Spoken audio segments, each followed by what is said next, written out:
Bonjour à tous, bienvenue chez Totis. Aujourd'hui, je vais vous parler des sujets, des questions du grand oral du bac.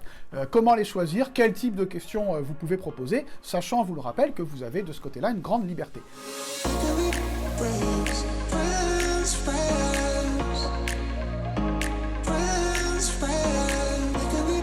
Alors d'abord, qu'est-ce qu'une question du grand oral? Alors, c'est très simple. Les questions, en voie générale, ce sont des thèmes que vous allez préparer. Alors, un par spécialité, par exemple, maths physique, donc un sujet maths, un sujet physique. Vous pouvez aussi préparer deux sujets transversaux, maths physique, ou vous pouvez aussi préparer un sujet maths physique, un sujet de maths, ou un sujet maths physique, un sujet de physique. Dans ce cas-là, vous privilégiez un petit peu une des deux spécialités. En voie techno, je vais lire le texte. Les questions s'appuient sur l'enseignement de spécialité pour lequel le programme prévoit la réalisation d'une étude approfondie. Donc les entreprises, les thèmes sur lesquels vous allez travailler. L'année dernière, avec le virus, beaucoup d'élèves n'ont pas pu travailler sur des thèmes, n'ont pas pu visiter l'entreprise, donc on est parti sur des sujets de la majeure ou de la spécialité de terminale, STMG, STI2D, STA ou autre. Un spécialiste en STMG m'a demandé de dire cette phrase. Le rôle de cette étude est de vous donner du recul sur l'entreprise de votre choix et de vous aider à faire émerger les questions que vous soutiendrez lors du grand oral. Vous n'êtes pas obligé donc, nécessairement dans votre sujet de grand oral, de faire référence à l'entreprise, de la citer, parce que le temps de la présenter, ça risque d'être un petit peu long. En revanche, il y a une problématique, une idée, un thème qui vous viendra à partir de cette étude, que vous pourrez utiliser, et évidemment, dans votre exposé, vous pouvez citer l'entreprise ou le thème de l'étude que vous avez travaillé pendant des mois. D'accord? Les questions sont en lien avec le programme de première et terminale. En lien, c'est très vaste. Ça vous laisse beaucoup de liberté, mais je vous rappelle que, évidemment, les sujets doivent être validés par vos profs. Donc, quand vous avez une idée de thème, une idée de sujet de grand oral, validez-la auprès de vos profs assez rapidement pour ne pas travailler pour rien. Bon, il est très rare que vous partiez sur quelque chose qui n'a rien à voir, et les profs, généralement, accordent assez facilement cette idée de en lien avec les programmes de première au terminale. Et rassurez-vous, une fois qu'un prof de votre lycée a validé votre sujet, il y a très peu de chances que le jour du grand oral, un prof vous dise, un jury vous dise non, cette question n'est pas conforme. Ça, c'est un premier point. Alors, quand je parle de première, pour évacuer la question, parce qu'on me la pose souvent, on ne parle pas de la spécialité abandonnée en première, pour la voie générale. On ne parle que des deux spécialités que vous maintenez en terminale. Et vous irez voir en STI2D notamment et en STMG, les parties de programme concernées par STMG, c'est un petit peu technique, mais c'est notamment tout ce qui concerne en STMG les sciences de management et de gestion, avec vos spécialisations ou majeures, mercatique, compta gestion, RH, d'accord? Mais ça, vous irez voir avec vos profs, parce que c'est un peu complexe, c'est un petit peu long aujourd'hui. Alors, nos questions. Tout d'abord, ça a été, je peux vous dire, l'objet de pas mal de discussions, bien que ça ne soit pas officiel, c'est écrit nulle part, une question du grand oral comporte un point d'interrogation. Pourquoi? Parce que souvent on dit, je vais étudier la question. Tiens, cette question m'intéresse, mais en fait on parle d'un thème. L'augmentation du prix du pétrole, la baisse des taux d'intérêt, l'inflation. Voilà une question qui m'intéresse, mais ce n'est pas une question avec un point d'interrogation. Et en même temps, si on prend l'augmentation des prix, l'inflation, ça peut être un thème général, mais de ce thème, vous allez en tirer une question. En quoi l'inflation va... pourquoi l'inflation va-t-elle générer une hausse des taux d'intérêt? Du thème « l'inflation m'intéresse », j'arrive à une question. Comment, pourquoi l'inflation va générer une hausse des taux d'intérêt? D'accord? C'est comme ça que vous allez arriver à des questions. Le plus souvent, il faut partir d'un thème général qui vous intéresse. J'anime beaucoup de conférences dans les lycées. J'étais hier dans un lycée où un élève me disait s'intéresser au pétrole en tant qu'économie, en tant qu'énergie. Et donc le prix du pétrole, l'extraction du pétrole, la disparition d'ici un certain nombre d'années des ressources en pétrole. Il est intéressé par le pétrole, son thème va être le pétrole, et il cherche des questions plus précises autour du pétrole. Tout simplement, peut-être en SVT ou même en physique, comment remplacer les hydrocarbures? On sait que bientôt, il n'y en aura plus. D'accord? De l'idée, le thème général, on arrive à une question. Ok. Alors, elle peut ou elle doit être accrocheuse. Alors, ça veut dire quoi? Pendant le grand oral, vous allez avoir deux jurys, deux profs. Que dit l'épreuve et ce qu'on a vu d'ailleurs pour cette année? Dans les deux jurys du grand oral, vous aurez un membre d'une des deux spécialités qui est la vôtre. Par exemple, vous avez SES Géopo. Vous aurez soit un prof de SES, soit un prof de Géopo, mais pas les deux. Et l'autre jury, qui est tout aussi important, appelons, même si je l'appelle l'autre jury, c'est un prof de tronc commun. Donc, enseignement numérique, histoire géo, langue, EPS, donc GIM pour simplifier, et documentaliste, puisque les pardonnez-moi d'avoir bafouillé, vous bafouillerez, je le dis toujours, le jour du grand oral, et donc documentaliste, parce que les documentalistes sont aussi des profs. Donc, dans tous les cas, et même si vous aviez un prof de vos deux spécialités, un prof de SES, un prof de Géopo, un prof de maths, un prof de SVT, deux profs de la matière principale, là, qui a un nom trop long en STMG, dans tous les cas, vous allez avoir au moins un des deux qui n'est pas un spécialiste de la question, qui n'est pas spécialiste. Donc, il faudra être pédagogue. On en parlera dans une autre vidéo qui est, en gros, les ingrédients, les contenus pour réussir votre exposé. Il faudra être pédagogue et donc peut-être déjà attirer l'attention des deux jurys, proposer un sujet attractif, un sujet qui donne envie, un sujet intriguant. Par exemple, alors c'est mon grand classique, que Totis connaît, puisque j'anime pour Totis des conférences, on utilise toujours le même, et les élèves l'adorent. Pourquoi les Européens digèrent mal les maquis? Bonne question de SVT, dont je ne vous donnerai pas la réponse. Il paraît que les Européens digèrent mal, vous savez, les maquis, ces petits trucs au riz là, qu'on trouve aujourd'hui chez dans tous les restaurants japonais. C'est accrocheur, ça va intéresser tous les profs, profs de SVT ou profs d'espagnol. Autre question que j'aime bien, le scénario de Jurassic Park est-il crédible? Toujours en SVT.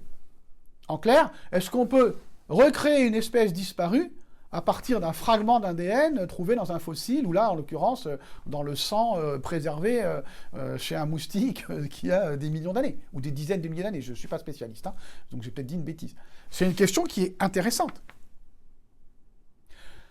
Toutes les questions que je vous cite ont été soit proposées par des auteurs de la collection Mission Grand Oral, soit ont été proposées par des élèves en 2021 pendant un grand oral. Donc des questions qui ont été acceptées par les profs. Donc je n'invente pas de questions. Que se passerait-il, physique-chimie, que se passerait-il si toute la population de la Terre, au même moment, se mettait à crier? Intéressant, non? Je vois là Thibaut de Totis qui est derrière moi et qui filme, et je sens que cette question va l'empêcher de dormir ce soir. Qu'est-ce qui se passerait? Je suis très sérieux. Tiens, c'est vrai, ça, on ne s'est jamais posé la question. 7,5 milliards de personnes en même temps qui crient. Qu'est-ce qui se passe? Comment le violon produit-il un son? Physique, chimie, même maths.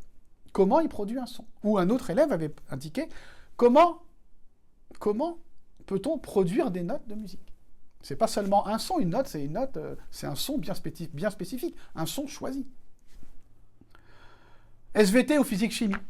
Peut-on faire pousser des pommes de terre sur Mars? Auquel cas, d'ailleurs, on les appellerait des pommes de Mars. Mais à part ça, bonne question. J'ai pas les réponses, n'attendez pas de réponse de ma part, mais c'est un sujet qui a été entendu. Et puis un sujet qui a été qu'on m'avait proposé et qu'un de nos auteurs a proposé, qui a été repris, mais qui en même temps, assez intéressant. Si on peignait en blanc tous les toits et toutes les routes, ferait-on baisser la température de la Terre? C'est une théorie qui circule. Alors, j'en profite pour vous dire qu'il faut utiliser l'angle, vos questions d'avoir un angle. Là, j'ai dit, si on faisait baisser, si on peignait en blanc les routes et les toits, est-ce que... Mais l'angle est différent. Est-il vrai que si on peignait en blanc les routes et les toits, alors la température? Vous voyez, c'est pas tout à fait le même angle, c'est pas tout à fait la même approche. Il faut beaucoup que vous utilisiez la modalité de la question que vous allez poser, d'où l'intérêt du point d'interrogation, qui va orienter votre sujet. Je vous donnerai d'autres exemples. En maths, je ne sais pas si cette question sera valable en juin 2022 après les élections, mais pourquoi les sondeurs se trompent-ils tout le temps? Pauvres sondeurs, ça arrive souvent, il y a plein de raisons, mais évidemment, il y a des raisons mathématiques. Une question intrigante. Comment expliquer que dans un groupe de 23 personnes, il y a plus d'une chance sur deux que 2 d'entre elles soient nées le même jour? Ça paraît incroyable, mais c'est une probabilité. Toujours en proba. Tout ça, des vrais sujets. Comment les probabilités peuvent-elles aider à démasquer les tricheurs lors des compétitions de jeux vidéo? Intéressant, intriguant, ça intéresse tout le monde. Vous, ça peut vous intéresser. Peut-on marcher sur l'eau?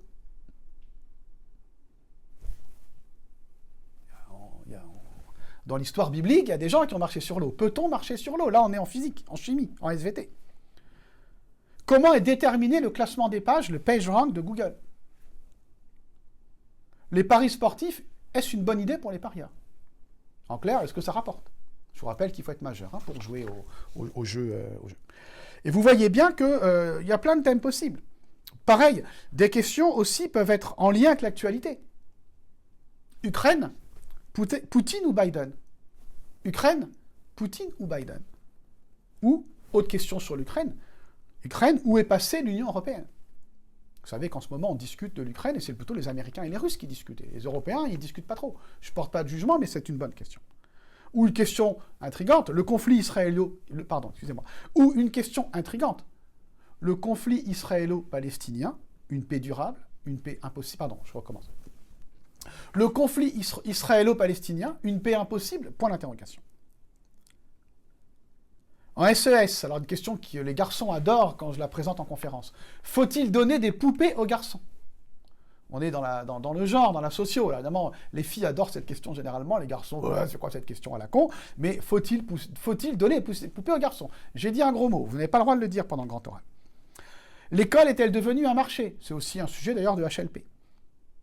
HLP, la science-fiction est-elle vraiment une fiction? On a plein de films, de livres de science-fiction il y a 10 ans, 20 ans, ou même il y a encore 3 ans. Il y a 3 ans, j'avais lu un bouquin sur une pandémie qui se répandait dans le monde entier. Navré de vous le dire, c'est plus une science-fiction. Évidemment, des liens avec l'actualité. Tout à l'heure, l'Ukraine. En maths, SVT. Comment peut-on prévoir l'évolution d'une épidémie? Mais écoutez bien, la question n'est plus la même. Peut-on prévoir l'évolution d'une épidémie? Ou mieux que ça, pourquoi n'arrive-t-on pas à prévoir l'évolution d'une épidémie? C'est le même thème, l'évolution de l'épidémie. Mais vous voyez bien que l'angle diffère avec la question qu'on pose. Le premier mot, la manière de poser la question change tout. L'aide humanitaire doit-elle surpasser la souveraineté d'un pays? En géopo. Ou, question d'actualité en géopo, l'aide humanitaire est-elle un soutien au régime en place? L'exemple de l'Afghanistan. Question qu'on se pose actuellement, faut-il aider l'Afghanistan? On sait qu'aujourd'hui, en février 2022, on va avoir des millions d'Afghans en très grande difficulté, en famine et en froid, mais comme le régime est un régime évidemment très discutable, qui ne respecte pas les droits de l'homme et des femmes, on se pose la question, est-ce que oui ou non, il faut le soutenir? Très bonne question du grand oral. En STMG, la RSE, la responsabilité sociale des entreprises et les pratiques comptables, une alliance contre nature. Ou écologie et économie sont-elles compatibles? De la même manière, comment peut-on réduire le déficit public? Le déficit public, vous savez, c'est un sujet qui est un sujet à la fois économique et politique. Mais quand on dit comment peut-on réduire le déficit public, c'est qu'on se dit qu'il faut le faire. Mais on pourrait se demander, doit-on réduire le déficit public?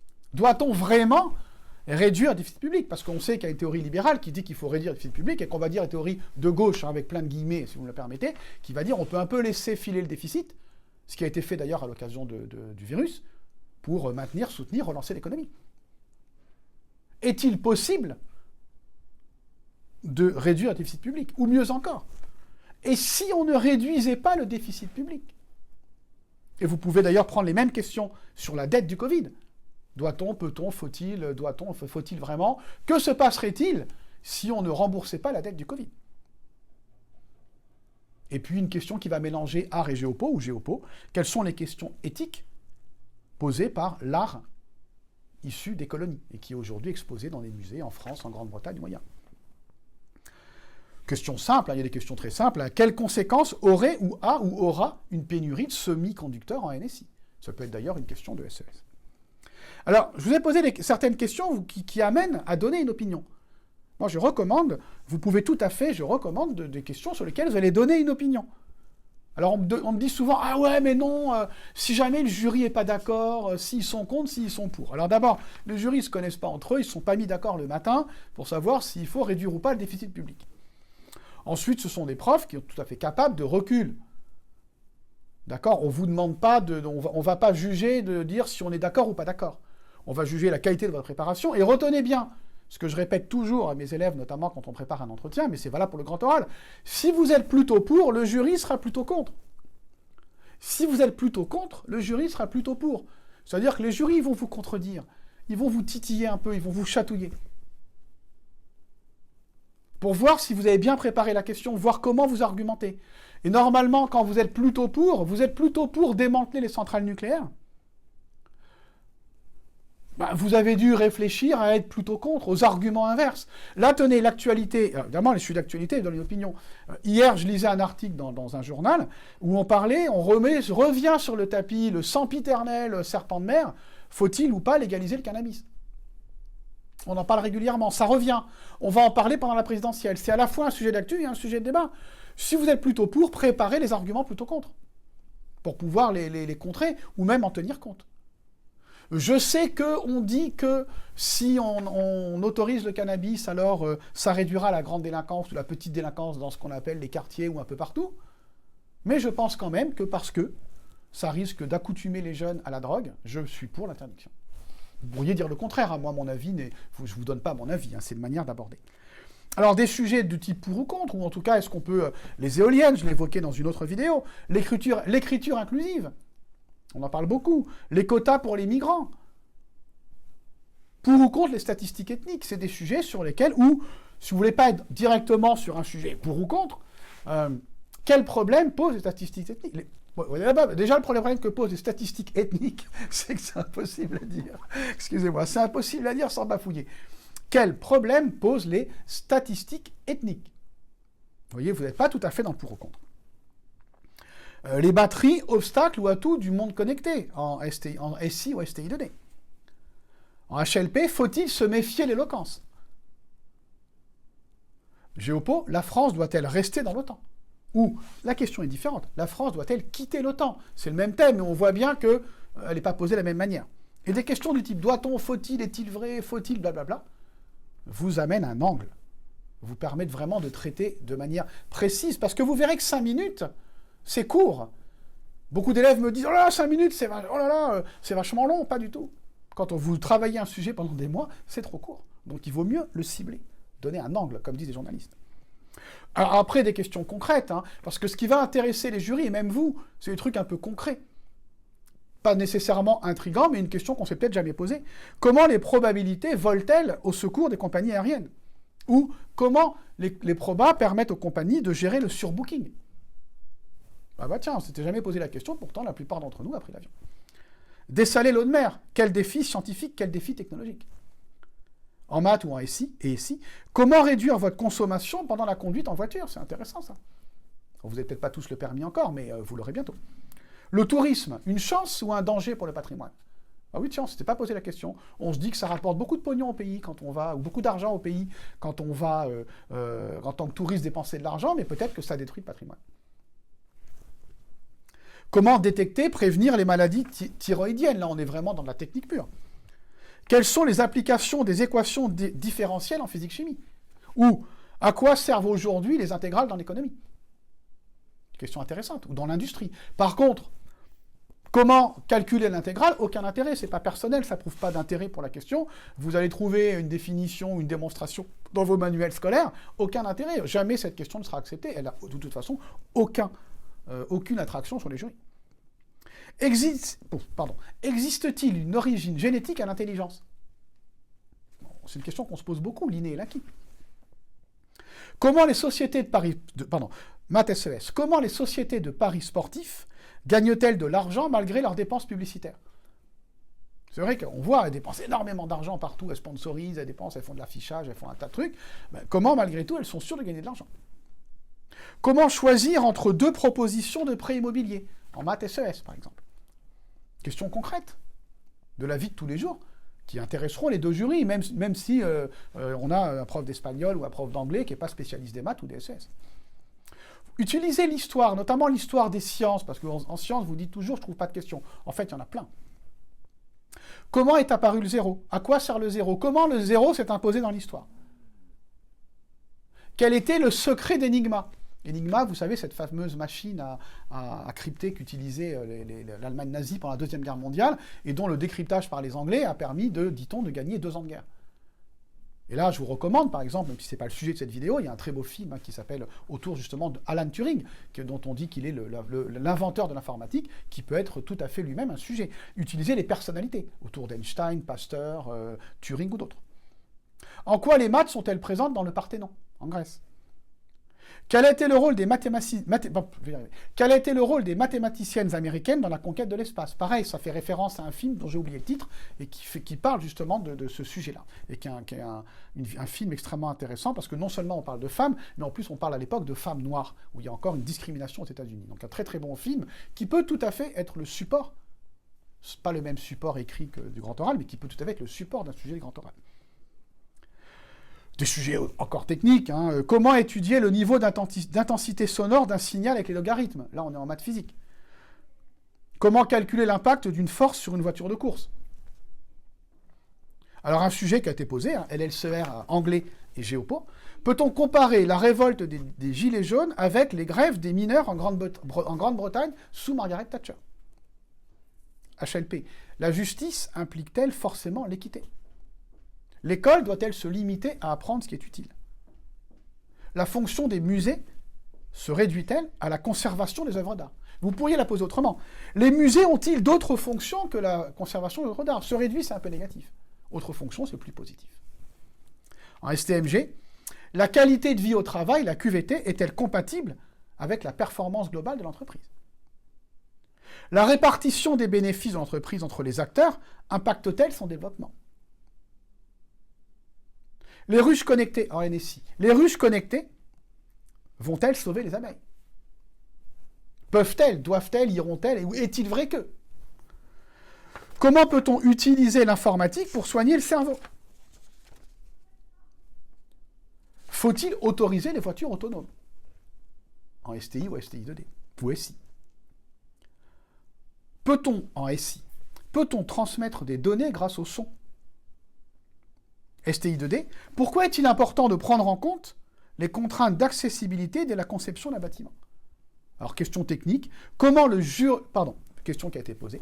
Comment le jumeau numérique d'une prothèse robotisée peut-il permettre d'optimiser sa conception? Alors, évidemment, on est dans le technique.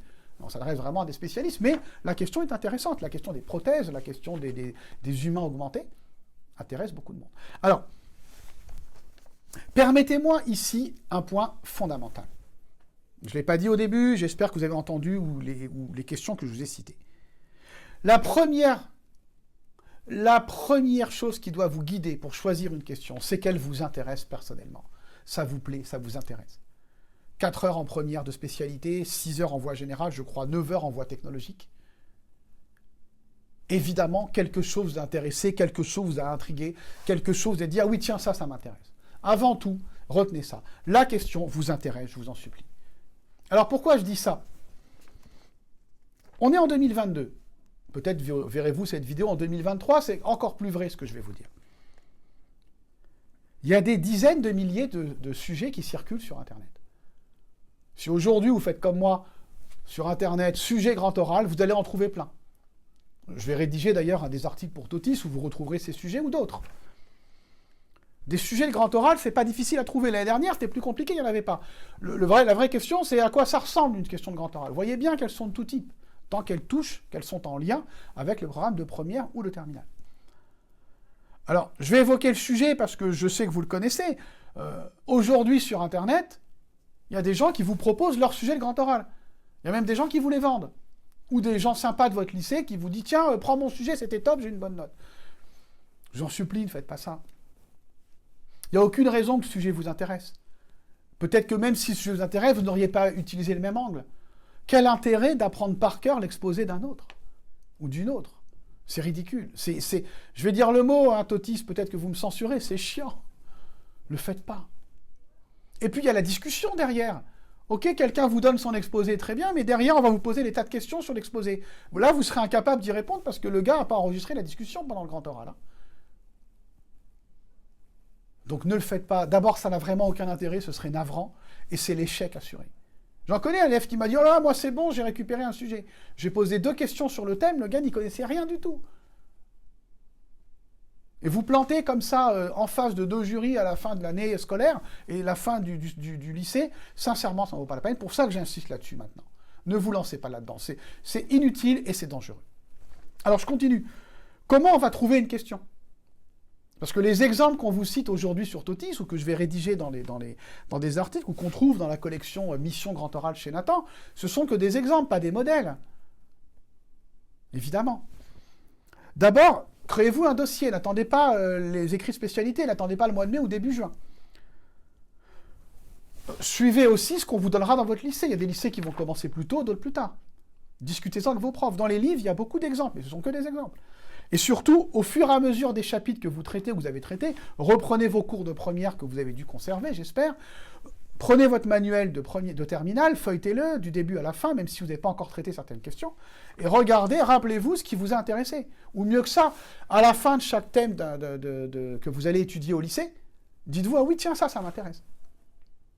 Et obligez-vous à vous demander pourquoi ça m'intéresse, qu'est-ce que je pourrais en dire, quel exemple j'aurai. Et vous allez trouver.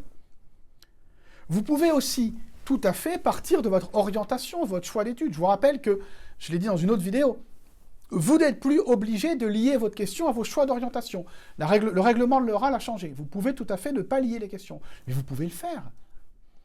Vous voulez être kiné, vous prenez une question sur les muscles. Alors pas qu'est-ce qu'un muscle, mais par exemple, question qui me touche tous les jeudis soirs et le vendredi matin. Pourquoi est-ce qu'on a des courbatures quand on fait du sport pendant 2 heures ?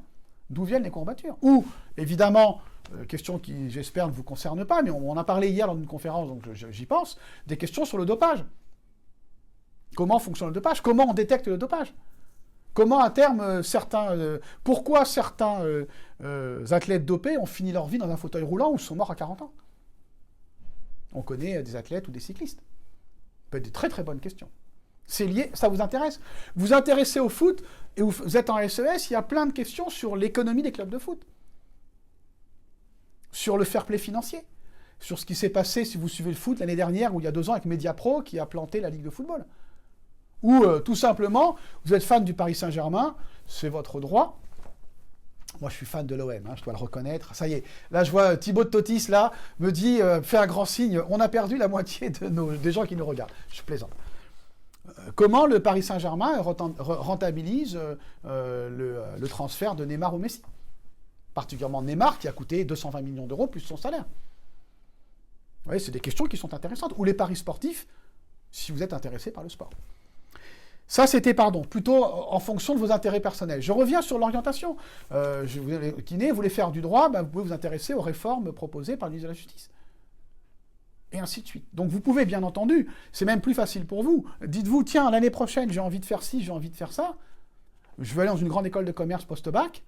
Je m'intéresse au marketing, je m'intéresse aux ressources humaines, je m'intéresse à la comptabilité, je m'intéresse au bitcoin. À partir de là, vous pouvez trouver des questions et vous aurez beaucoup plus de facilité à travailler pendant des mois sur un sujet qui vous intéresse véritablement. Et vous pourrez d'autant plus convaincre les jurys. Vous pouvez vous partir de vos engagements personnels. Vous êtes au conseil d'administration de votre lycée, vous êtes engagé pour les migrants, pour les restos du cœur, peut-être que vous pouvez trouver des questions pour le grand oral. Et vous l'avez bien compris avec cette vidéo, l'importance de l'angle du questionnement. Le sujet vous intéresse, vous pouvez le pointer. Par exemple, comment les États-Unis se sont-ils impliqués dans les conflits intervenus au Moyen-Orient depuis 1945? Comment? Mais la question, pourquoi les Américains, c'est pas la même question, c'est pas le même angle. Et si vous voulez pas prendre les États-Unis, vous prenez l'URSS et la Russie, ou la France, ou l'ONU.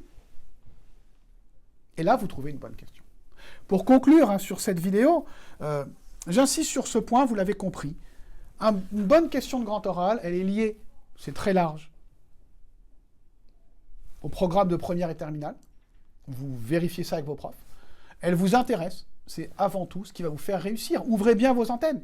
Quand vous lisez le journal, quand vous regardez un documentaire, vous écoutez les infos, quand vous êtes en cours, quand on vous parle de quelque chose, paf, ah ouais, tiens, ah oui, ça, je pourrais peut-être en faire un truc pour le grand oral. Vous en parlez avec votre prof et c'est parti. Intéressez-vous à la question et vous êtes sûr de réussir. Merci de m'avoir écouté. On se retrouve sur d'autres vidéos sur Totis ou dans un des articles que j'ai écrits pour vous. À bientôt.